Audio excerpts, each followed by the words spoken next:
प्रतियोगी परीक्षा की तैयारी करने वाले छात्रों ने प्रधानमंत्री नरेंद्र मोदी के नाम एक चिट्ठी लिखी है। चिट्ठी में छात्रों ने प्रधानमंत्री से बेरोजगारी को लेकर नाराजगी जाहिर की है। ये चिट्ठी है उन करोड़ों छात्रों की जो इस उम्मीद में हैं कि ये चिट्ठी पढ़कर प्रधानमंत्री उनके जख्मों पर मरहम लगाएंगे, उनकी बेरोजगारी दूर करेंगे। ये छात्र अपने घर से सैकड़ों किलोमीटर दूर आकर प्रतियोगी परीक्षा की तैयारी करते हैं, अपने सुनहरे भविष्य का ख्वाब देखते हैं।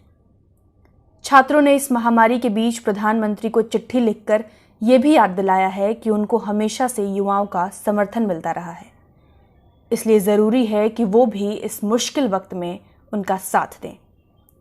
छात्रों ने अपनी चिट्ठी में लिखा है कि कोरोना महामारी के बीच सरकार सभी तरह की प्रवेश परीक्षाएं तो करा रही है, लेकिन दूसरी तरफ सालों पहले हो चुकी परीक्षाओं के परिणाम नहीं घोषित कर रही।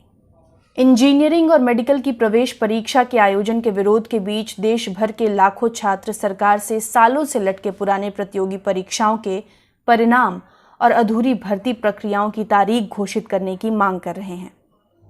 अब छात्रों ने प्रधानमंत्री के नाम लिखी अपनी इस चिट्ठी में क्या कुछ लिखा है, इसे मैं शब्दशः आपको सुनाती हूं। प्रिय नरेंद्र मोदी जी, हिंदुस्तान के नौजवानों ने हिंदुस्तान के बेहतर मुस्तकबिल के लिए आपको 2 बार पूर्ण बहुमत से देश का प्रधानमंत्री चुना। हालांकि आप स्वयं को प्रधान सेवक के रूप में चुना हुआ बताते हैं। हमारी यह डिबेट नहीं है कि आप प्रधानमंत्री हो या प्रधान सेवक हो। हाँ, आप देश के प्रधान जरूर हो और इस देश के हर नागरिक के उज्जवल भविष्य के लिए किए गए नीतिगत निर्णयों में आपकी भूमिका प्रथम है।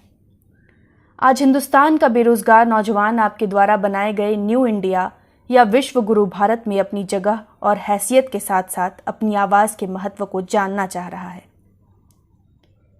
पिछले लंबे समय से सरकारी सेवाओं के लिए बनाए गए भर्ती आयोग समय पर विज्ञप्ति निकालने, परीक्षा आयोजित कराने, अंतिम परिणाम जारी करने और सफल विद्यार्थियों को नियुक्ति देने की अपनी जिम्मेदारी को निभाने में असफल रहे हैं। कर्मचारी चयन आयोग द्वारा आयोजित एसएससी सीजीएल 2018 टायर 3 का परिणाम परीक्षा आयोजन के 8 महीनों बाद भी जारी नहीं किया जा सका। इसके साथ ही एसएससी सीएचएसएल व एसएससी एमटीएस का रिजल्ट भी लंबित है। रेलवे भर्ती की विज्ञप्ति 2019 के चुनाव पूर्व निकलने के बाद आज तक उसकी परीक्षा कराने की स्थिति स्पष्ट नहीं है। आज युवा भर्ती आयोगों के इस ढीले रवैये के प्रति अपना धैर्य खोता जा रहा है। उनकी उम्मीदें, आकांक्षाएं जमींदोज हो रही हैं। बूढ़े माता पिता की रोशनी खोती आंखों में प्रकाश भरने की हमारी कोशिश शिथिल होती जा रही है। उनका हमारे प्रति किया गया विश्वास समय के गुजरने के साथ कम हो रहा है।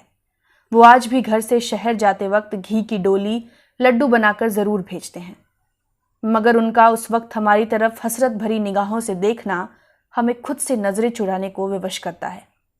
हमको चीन के साथ सीमा विवाद की सही जानकारी नहीं है, न ही आपने हमको ऐसी जानकारी साझा करने के योग्य समझा, मगर फिर भी हमने आपकी विदेश नीति की समझ पर सवाल नहीं उठाए।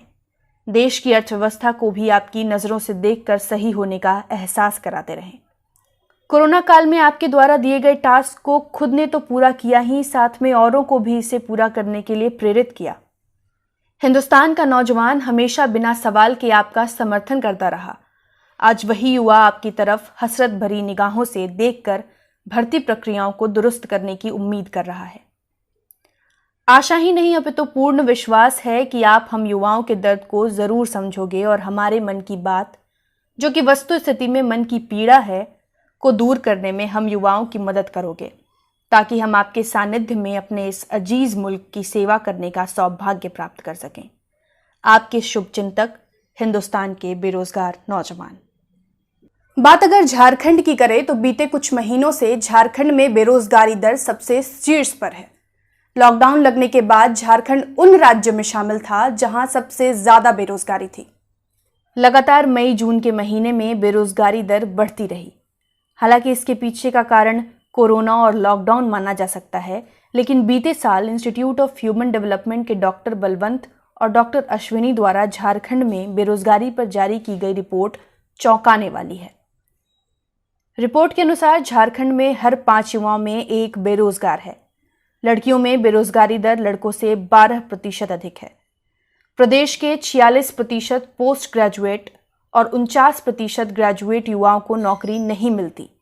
बेरोजगारी की दर मिडिल पास में 12.6% और प्राइमरी पास युवा में 10.1% है। हालांकि राज्य में बेरोजगारी दर अब धीरे धीरे कम हो रही है, लेकिन छात्रों की मुश्किलें कम होने का नाम ही नहीं ले रही। छात्र अब इस आस में हैं कि राज्य सरकार कब उन्हें बेरोजगारी भत्ता देगी, क्योंकि राज्य सरकार ने यह वादा किया था कि वह बेरोजगार युवाओं को भत्ता देगी। ऐसे में युवा बार बार ये सवाल उठा रहे हैं कि आखिर ये भत्ता उनके खाते में कब आएगा।